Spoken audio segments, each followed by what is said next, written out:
So, as we go through that acronym, what's your goal? What's your reality? What are your opportunities? Can you go from 20 to 100 in 1 year? Probably not. But probably not.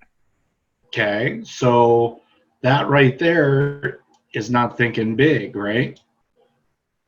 We want you to think big. Absolutely, you can go from 20 transactions to 100 transactions in 1 year, right? You can do that. There's nothing to stop you from doing that except your activity. Yeah. So what are the activities that you're doing to go from 20 to 100? Now, if you continue to do the same things, then yeah, you're absolutely right. You're not going to go from 20 to 100. Something has to change. Your lead generation activity has to go up 500% in order for you to go to 20 to 100. Okay, now it can be done. Don't think it can't be done. It's just whether or not you are going to take what your goals are and maximize those activities to go from 20 to 100. Okay, does that make sense? Sure. So yeah, you can do it. There's nothing stopping you from doing it except what you keep telling yourself. Right? Does that make sense? Mm-hmm. Yeah. Okay. So keep that in mind. And sometimes we need that third person to tell us, hey, you can do it. Right? I told you this story about Cody Gibson, right? Cody Gibson was a brand new agent. He got into real estate. He's selling a house a week, right? Brand new agent. He got up to 19 transactions, and then he had 1 week where he wasn't selling a house. And he said, he went to his broker and said, look, man, I'm worried. I'm not selling a house this week. So something's going on. And his broker says, oh, don't worry, man. You're killing it. You're doing great. You're doing awesome. Most real estate agents don't sell 19 houses in a year. You're doing one a week. So what do you think happened to his business after that?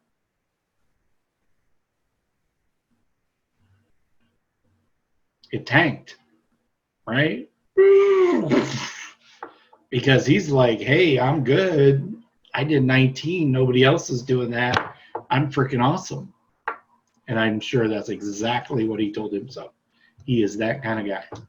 So, so then he realized, hey, I shouldn't listen to my broker. He's a small thinker, right? He's thinking small. I'm thinking big. So I got to get back to doing what I was doing before so I can close one deal a week, right? So just think about that, right? How we talk ourselves into or down to what our goals are. Because we can all relate that real estate is just, it's a numbers game. And as long as you're doing the numbers and following the numbers and doing the activities behind the numbers, you can do any amount of transactions you want to do. Right? Okay. Right. So we can all agree that given let's say we have an unlimited financial resources, could you close 100 deals in your first year in real estate? Sure. Absolutely. You can buy them all, right?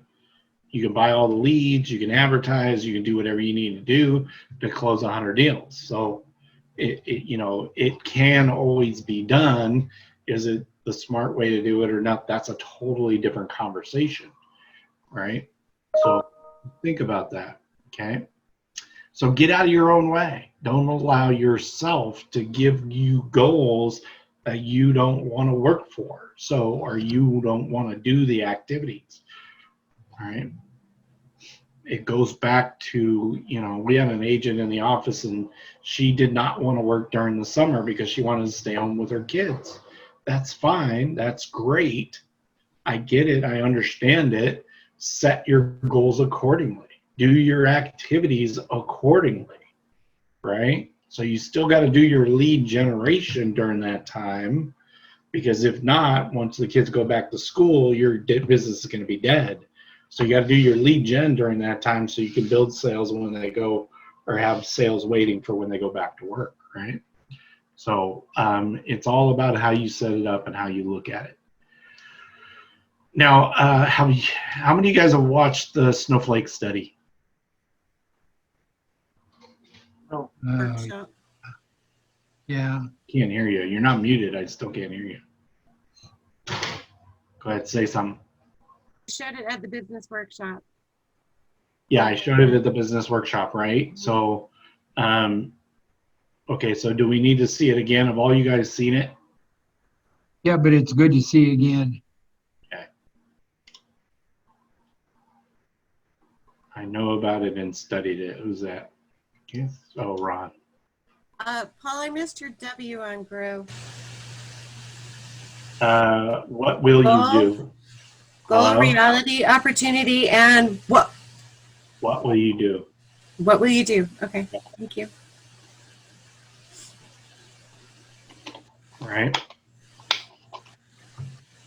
Normally we don't get the W because the G and the R, right? It's like, oh crap. This is the what will you do? Basically, what are you going to exchange for that goal? Meaning time, activities, that type of Yeah. thing. Okay. Yep. What are you going to do? Right? What are your activities going to be? How much time is that going to take? So that's when you get into the goal setting side of it, the 1, 2, 4, the year, month, week, and all that good stuff. So, okay. So I don't know how long this video is.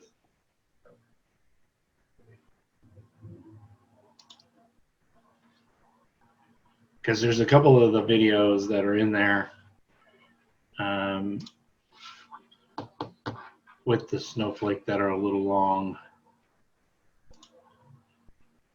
Okay, so I'm going to unshare and then I'm going to reshare. So I love this video for a couple of reasons. Can you guys see the video? Yeah. I'm going to make it big.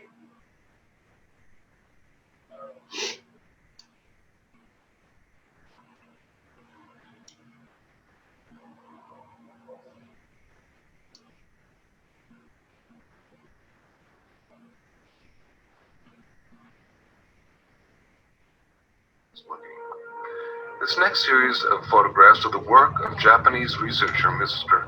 Masaru Emoto from his book, The Message from Water. Mr. Emoto's work provides factual evidence that human vibrational energy, thoughts, words, Can you see ideas, this? and music affect the molecular Yes. structure of You water. can hear it? Yes. Please remember that water comprises over 70% of a mature human body and covers the same amount on our planet. Water is the very source of all life. This photo shows the beautifully formed geometric design of the Yushi Spring water. This next photo is from the Shimanto River, the last clean spring in Japan. Notice the extraordinary geometric forms. The fact that the molecular structure of water can be affected by our consciousness, our intent, and our sounds is extremely important. This photo is from the Mount Cook Glacier in New Zealand. Mr. Emoto has been visually documenting these molecular changes in water by means of his photographic techniques. He freezes droplets of water, then examines them under a dark field microscope that has photographic capabilities. His work clearly demonstrates the diversity of the molecular structure of water and the effects of the environment upon the structure of the water. This photo is from the fountain in Lourdes, France.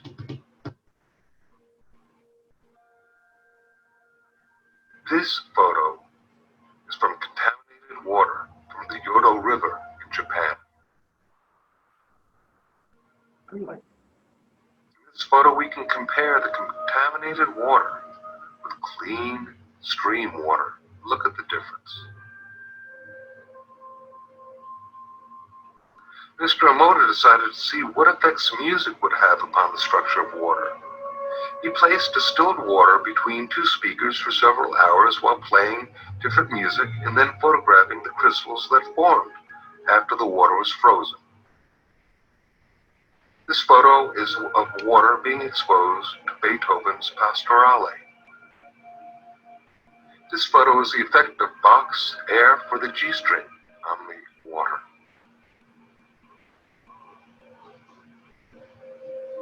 This photo is water exposed to Chopin's Farewell Song. This next photo is water being exposed and affected to music that was designed for healing. This photo is of water being exposed to the Kawachi folk dance. This photo shows the effect of heavy metal music upon the water. Here now we can compare the effects of healing versus heavy metal music and what happens to the water molecules. Mr. Emoto decided to see how thoughts and words affected the formation of untreated distilled water crystals by typing words onto paper and then taping this paper onto glass bottles overnight. This photo shows the effects of the words, "Thank you." This next photo shows the effects of the words, "love" and "appreciation." This photo shows the effects of the words, "You make me sick, I will kill you." Here we can compare the effects of "thank you" with the "you make me sick, I will kill you." Very, very different geometric forms being incurred through the intention.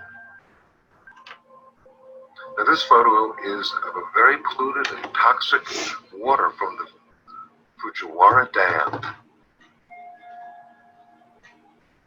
Here now is the same water from the Fujiwara Dam after a Buddhist monk had offered a prayer over it. Prayer, that sound coupled with intention, seems to have an extraordinary ability of restoring water to its natural, harmonious, geometric symmetry. And in this photo we can compare toxic water and then the effects of praying over the water. It's really quite impressive. These photographs that we've just seen show proof that not only does sound have the ability of affecting and changing physical structure, but that with regard to the molecular structure of water, that our intent with our sound is extremely important. This may have great implications for the future of both personal and planetary harmony and healing.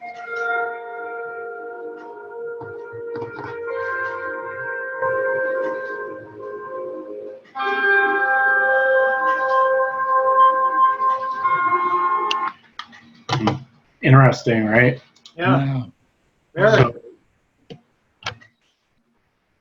Right. So our bodies are, our bodies are mostly water. So as we have these conversations with ourselves, you're having these conversations in your head, you're having them with yourself. And as you're having them with yourself, you're affecting your molecular being because you're dealing with these different water cells. So what you tell yourself affects your cells, right? Does that make sense? Mm-hmm. Yeah. In a biological kind of way. It's kind of crazy. So No wonder I have bladder stones. TMI there. Kerwood TMI. The other one is the Dove commercial, and I'm sure we've all seen this. That last video one, the music made me want to smoke a joint, and I don't even smoke weed. So that was interesting. So this is one of my favorite videos, right? And I'll let it explain. It's only 3 I'm a minutes. forensic artist. Worked for the San Jose Police Department from 1995 to 2011. I showed up to a place I'd never been, and there was a guy with a drafting board. We couldn't see them, they couldn't see us. Tell me about your hair. I didn't know what he was doing, but then I could tell after several questions that he was ignoring me. Tell me about your chin. It kind of protrudes a little bit, especially when I smile. Your jaw. My mom told me I had a big jaw. What would be your most prominent feature? Kind of have a fat, rounder face. The older I've gotten, the more freckles I've gotten. I would say I have a pretty big forehead. Once I get a sketch, I say thank you very much, and then they leave. I don't see them. All I had been told before the sketch was to get friendly with this other woman, Chloe. Today I'm going to ask you some questions about a person you met earlier, and I'm going to ask you some general questions about their face. She was thin, so you could see her cheekbones. And her chin, it was a nice, thin chin. She had nice eyes. They lit up when she spoke. Cute nose. She had blue eyes, very nice blue eyes. So here we are. This is the sketch that you helped me create, and that's a sketch that somebody described of you. So yeah, that's...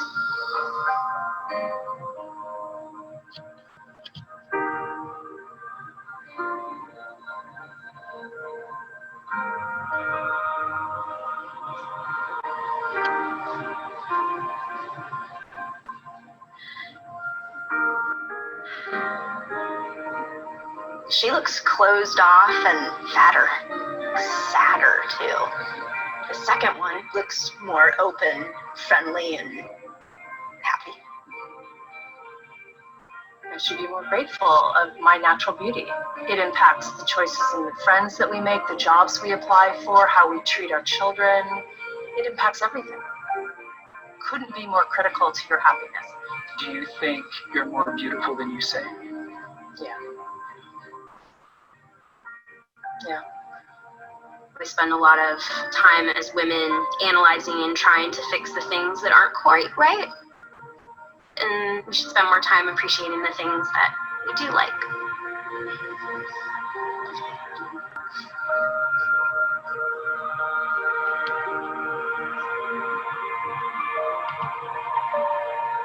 Right? Isn't that so true? Mm-hmm. Right? The conversations we have for ourselves with ourselves are so powerful. It's just, you know, it's amazing. Yeah, I mean, you know, the conversations that we need to have as opposed to the conversations that we actually have, right, are just crazy. I was watching a show the other day, and I was having this conversation with somebody, I can't remember who it was. It'll come to me in a second. But, she was an oncologist, and she dealt with people who had cancer, and for a year she would keep track of people that she met when she first told them they had cancer, and she said she could tell within that first meeting whether or not they were going to survive longer than somebody who would, you know, normally die, right? So she was kind of betting on herself who was gonna make it and who wasn't. And she said the determining factor was attitude. Depending on their attitude, right? Was it you and I, Tanya, were we having this conversation? No. I think so. My son had cancer. Yeah. And he was kind of oblivious, and he had terminal cancer. But he's still alive today because he didn't have the mindset that he wasn't going to make it. Yeah, there you go. And that's what she said. She said, look, I could tell in my first meeting whether or not people were going to beat this or whether they were just going to roll over and die. And I was keeping track, and for a year, and she said I had a pretty good track record. It was about 85, 86% of who I knew was going to get through this and who wasn't. So it was interesting, and it's so true. It's so true what we tell ourselves is who we become, right? So, so remember, you're an independent contractor, right? It's your responsibility to have these conversations with yourself. It's not my responsibility as the managing broker to walk you through, you know, what you tell yourself. Okay, just remember that the bottom line is you're an independent contractor. It is up to you whether you choose to do these things or not. Right? I can talk to you about them. We can walk through it. I can set it up. I can do a 1-2-4 with you. I can do a schedule.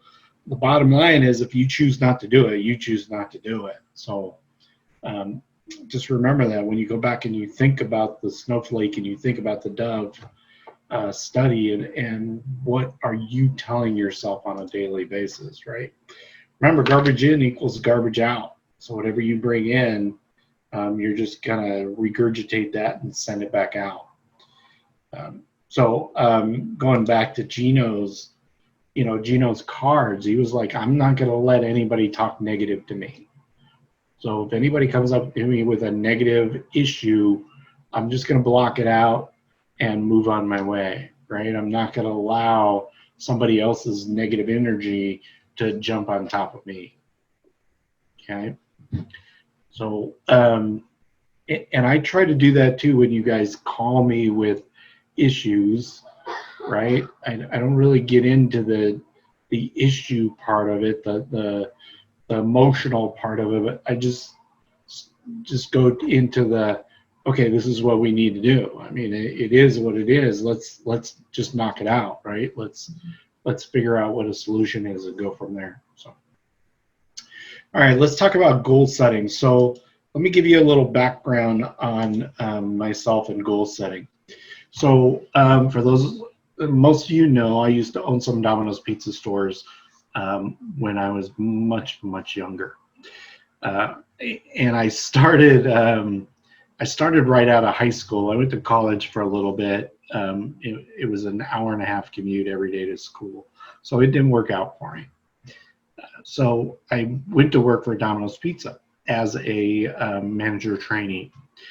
When I went to my first store in Fair Oaks, California, still remember as if it was yesterday, I learned to do goals.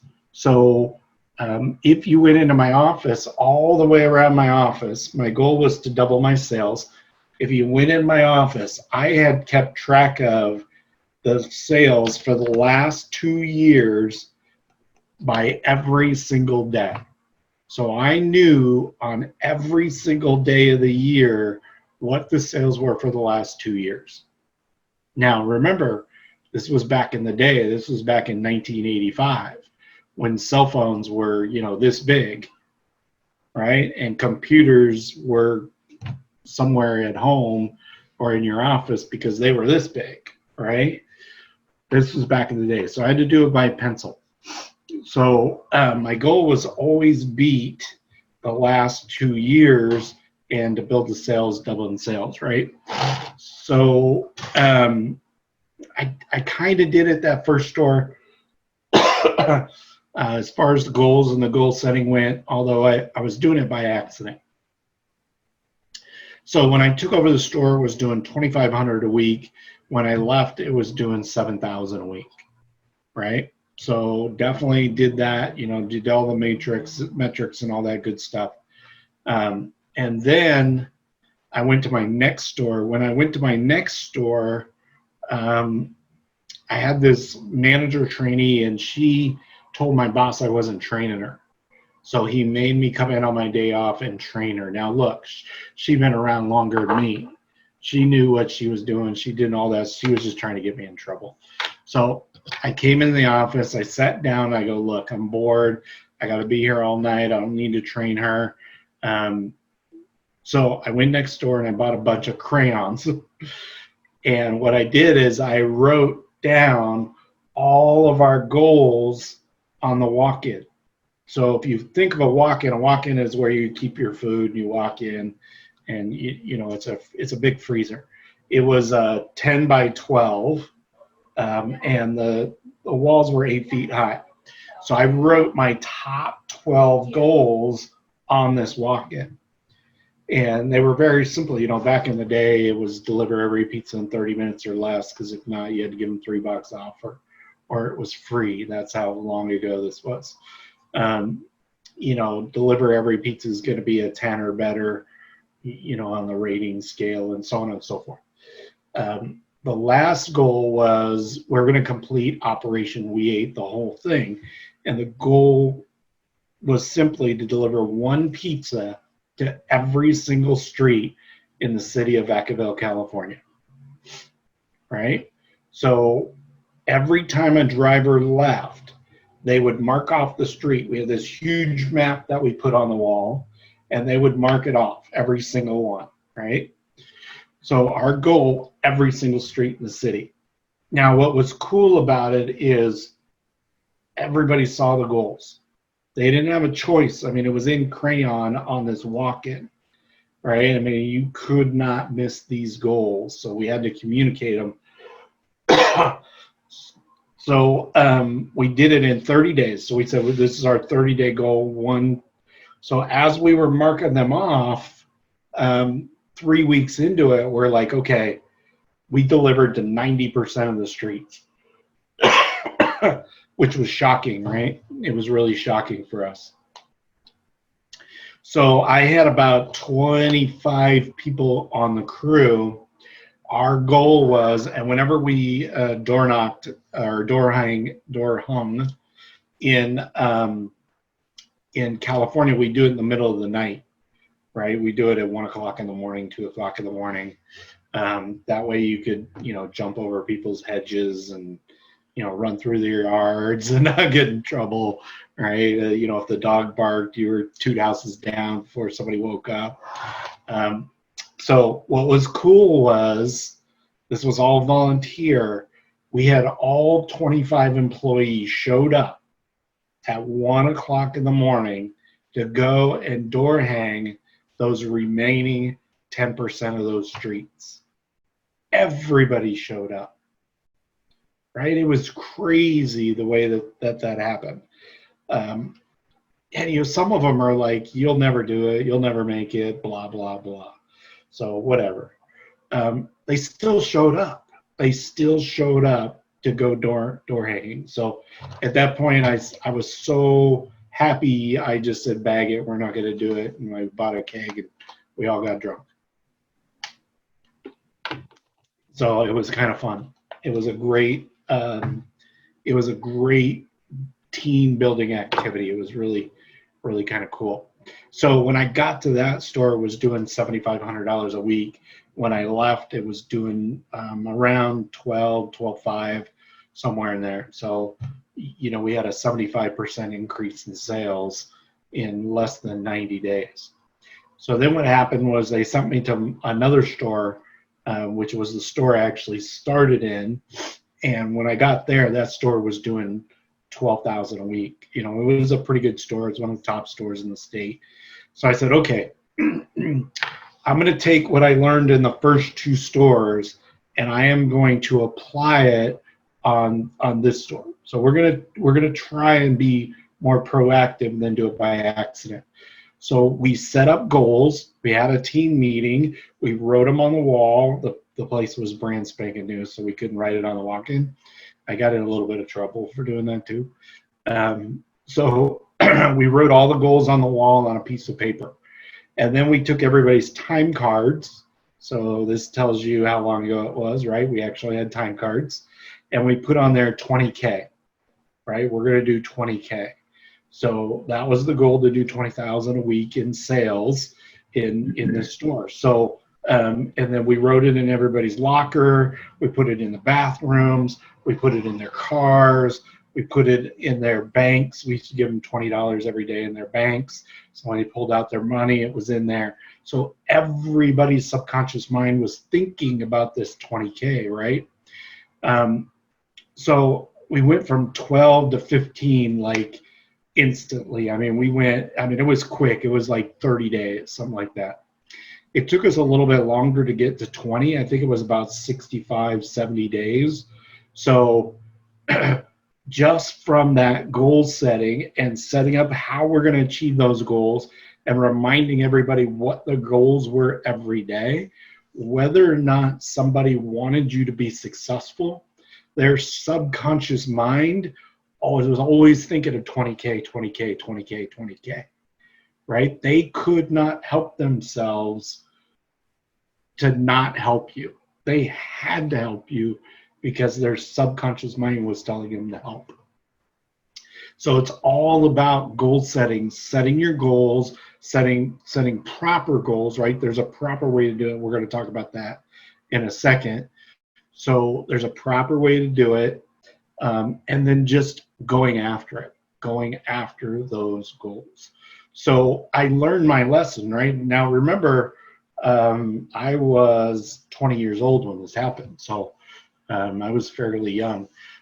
From there, they sent me up to Sacramento to run a store for a couple of weeks, just to turn it around, get it going in the right direction. So I learned a lot of stuff there. So I walked in the first day and I just fired everybody.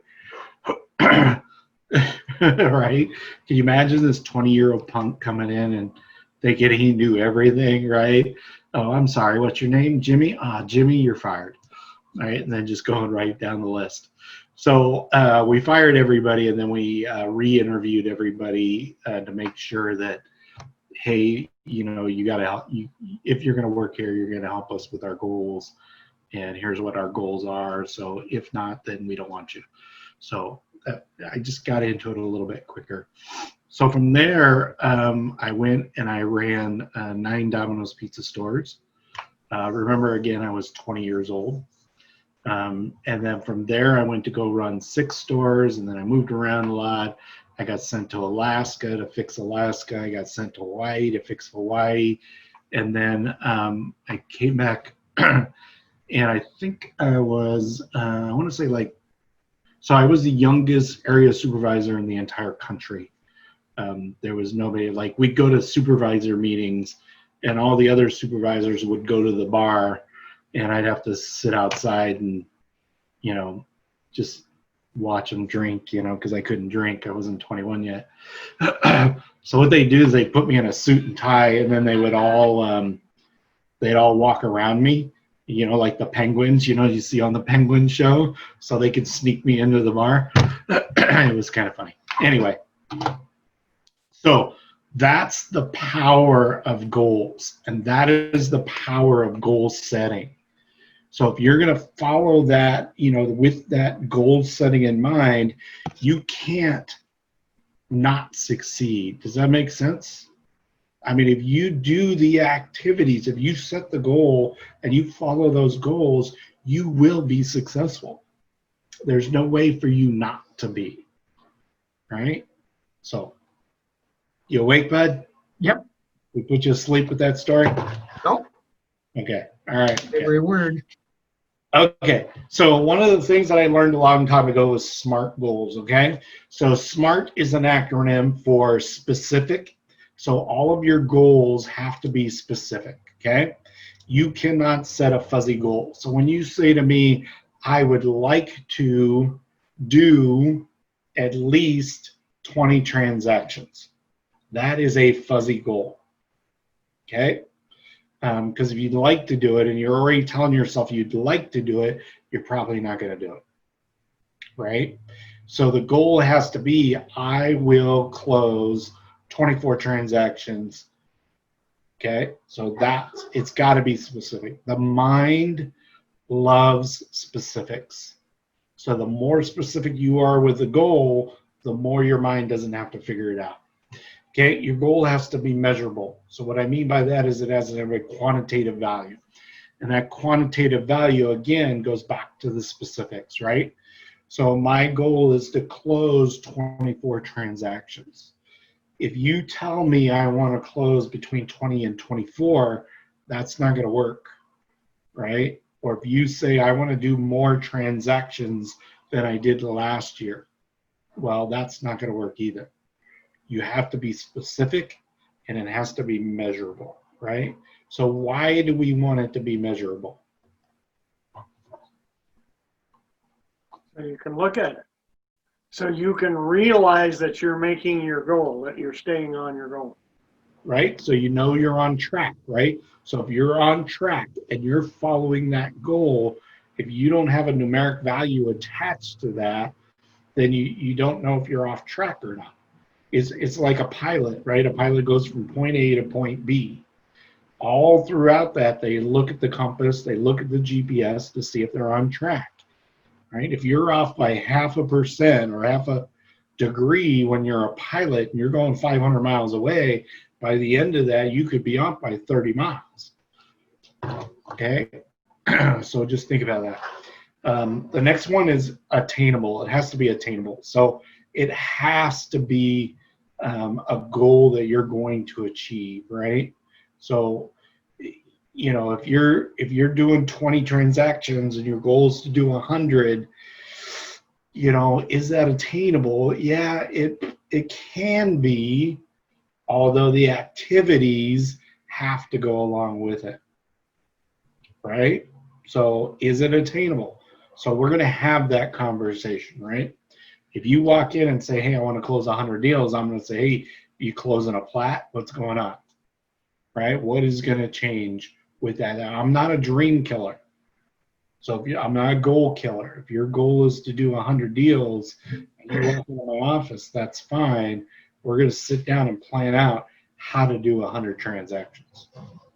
Okay? And then it's up to you to do the activities.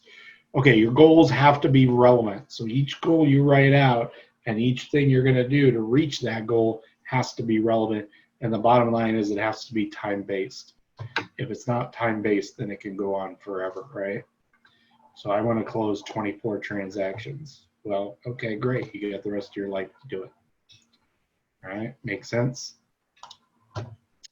So when I saw Gino's email a couple weeks ago, this just totally goes back to what a SMART goal is, right? And he didn't know it. He was doing it by accident also. So he set his goals. They were specific. So I will review my goals daily. I get up every morning at 5:45, right? I will work out 6 days a week. So it's all this. And a lot of times, you know, a guy like Gino, a lot of times they forget about the stuff that got him there, right? So it was interesting that he had somebody ask him how he did it way back in the beginning, and here you go. I mean, I don't care where you write them, how you do it, you just have to write your goals down. Write your goals down and make sure they are SMART goals. Specific, measurable, achievable, results-oriented, and a timeline. Hey, William. Right, so just follow that, right? I mean, I don't know if you can tell I'm passionate about this, and I can't explain how important it is to go back and really think about this stuff and kind of follow this the way this is, right? Okay. So over the years, we've learned a lot of different techniques. One of my favorites is the 4DX. Now, I get a lot of crap for this book, although I got it sitting on my desk right here. The 4 Disciplines of Execution. Okay. And really what the book is just a very technical way of doing the SMART goals. So it really goes back to, okay, this is what we're going to do, blah, blah, blah, and we're going to go from there. So focus number 1 is focus on the wildly important goals. And if you're looking at your goals every day, and it kind of shows you how to do that. So if you look up on my wall, I don't know if you guys have seen these are my wildly important goals. So I keep track of these on a daily basis. So every day when I walk in, I'm looking at my wildly important goals. So, and then act on the lead measures, not the lag measures. A lag measure is I want to close 24 transactions. Well, the you don't know you're going to get to that goal until you got there. So that's what we call a lag measure. A lead measure are the activities that you're going to do to get to that lag measure. So, our goal was to deliver a pizza to every single street. So we knew that, we were watching it, we kept track of it. That's a lead measure, right? And the lag measure was delivering one pizza to every single street, right? So, just think about that. I keep a compelling scoreboard. Nobody wants a scoreboard that there's a story in the book that's really telling. It was in Texas and they had a hurricane and it blew down the scoreboard. And when they finally went back, they didn't have a scoreboard yet. And everybody in the stands was like sitting on their hands because they didn't know what to do. They didn't quite know what was going on. So you have to have a compelling scoreboard.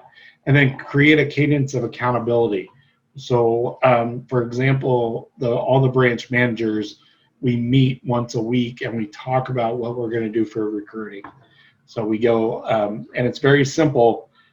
This is what I told you I was going to do last week, and this is what I actually did, and this is what I'm going to do next week. So that's the cadence that we follow. Okay. So the call is very simply 10 minutes or less, and then we usually BS for 20 minutes or complain. We're good at complaining. So the major part of the meeting is 10 minutes, and we just go boom, boom, boom, boom, boom, boom, boom, boom, boom, right? So read the 4DX. The 4DX is a great book, and it goes really in depth of how to structure your goals and how to get them going. Now, I'm talking really, really fast, okay? And the reason why is because this is only an hour long. I got 12 minutes left, and I still have 18 slides. All right, so just bear with me. Visualization. Visualization is extremely important. I don't know if you guys know this, but typically when you have an Olympic athlete, for example, a downhill skier will sit in a chair prior to them going up the mountain, and they will do the track in their minds. They will close their eyes and they will go down the track in their minds, right? So they know everything. It's called muscle memory of the mind, right? Muscle memory of the mind.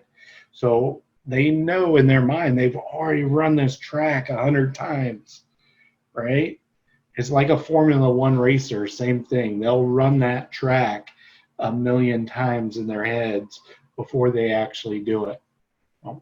I had a friend in high school that could, he used to swim competitively, and he did the 50 meters, 50 yard, whatever it is. He could time in his head how long, like 32 seconds was, or whatever, however long it took him to do 50 meters. He could close his eyes, and you could take a stopwatch, and he'd say stop, you go click, and it'd be 32. It's crazy. It was crazy. So visualize your goals, all right? Shout your goals from the rooftop. Let everybody know what your goals are, and shout them to yourself every single day. So when we did the 20,000 goal, I literally had 20K on my mirror in my bathroom. I had 20K on my microwave when I went downstairs. I had 20K on the fridge. I had 20K in my wallet. When I got into my car, it was hanging above the mirror. When I put down the visor, it was on the visor. You know, when I got out of the car and walked into the store, there was 20K, 20K, 20K, 20K, 20K. It was everywhere. So shout it from the rooftops. Let everybody else also help you be accountable to your goals, okay? Now, activity brings results. That's the bottom line. If you're doing the activities, you're going to get the results. You may not get 100% of the results, so we'll have to go back and kind of tweak what you're doing. Okay, maybe we do this, maybe we do that. And what Billy is doing may not work for Billy Joe Bob. So don't compare yourself to Billy, right? Billy has a totally different set of circumstances that you have. You do it, you fine tune it, you tweak it, and you go for it, right? So we try to stay away from the accountability word because people don't like it. Although I like this, it says accountability is love that every business needs. I love that. It's a great little saying. So I'm going to steal it. I don't know where Nimrata stole it, but she stole it. All right, so life is all about time management. You have to have the activities. You have to do the activities in the time allowed. Think about your disc when you're setting your goals and you're setting your activities. Okay, what are my strengths? What are my happy places? What do I need to do to reach my goals and stay in my happy place? Because we don't want you to be miserable. We want you to be very happy doing what you love doing, right? So, now, always keep the 80-20 rule in mind. The 4 Disciplines of Execution really talks about the 80-20, and one of the things that it brings up in the 80-20 is the whirlwind, right? So you go and you get 3 or 4 transactions, you get them pending, you start working on that, you forget about your lead generation. So your lead generation is your 20%.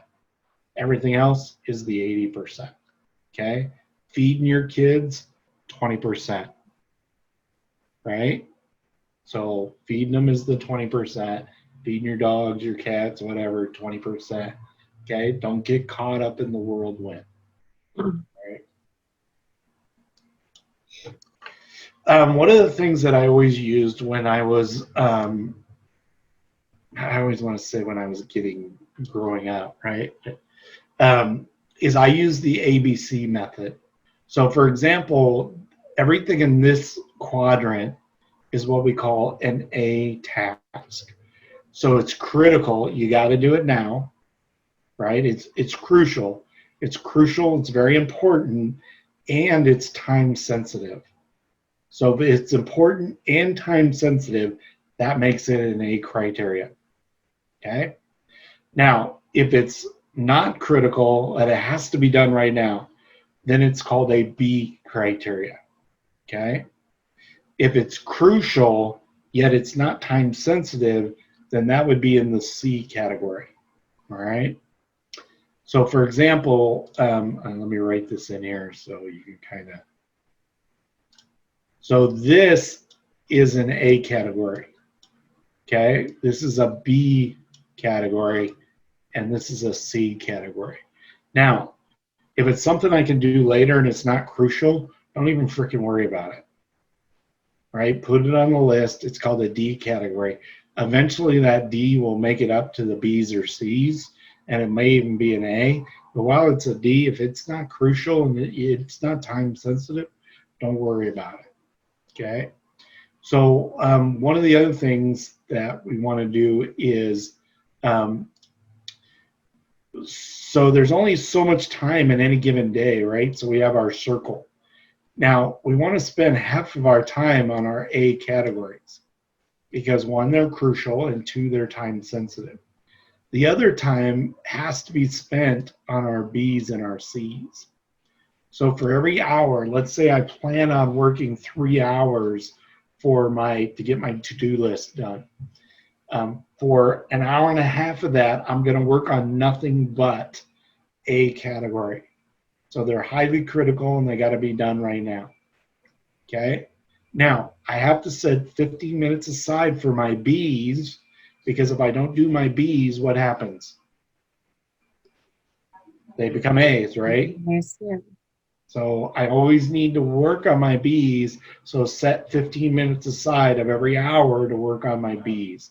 So for 45 minutes, for that 3 hours, I'm going to work on my B's. Same thing for the C's. Set up your C's so you're spending 15 minutes of every hour on your C's. If not, they quickly become B's, and then those B's become A's. All right? So this is your 20%. So make sure you work on your 20% first. Don't neglect the 80% though. I mean, you gotta set time aside for that too. Does that make sense? Yep. No? Okay. All right. Not getting any feedback. That's okay. You're probably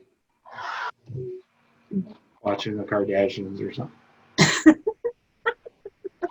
doing TikTok. Mm. That's what I'd be doing if you guys were here. No, I'm just joking.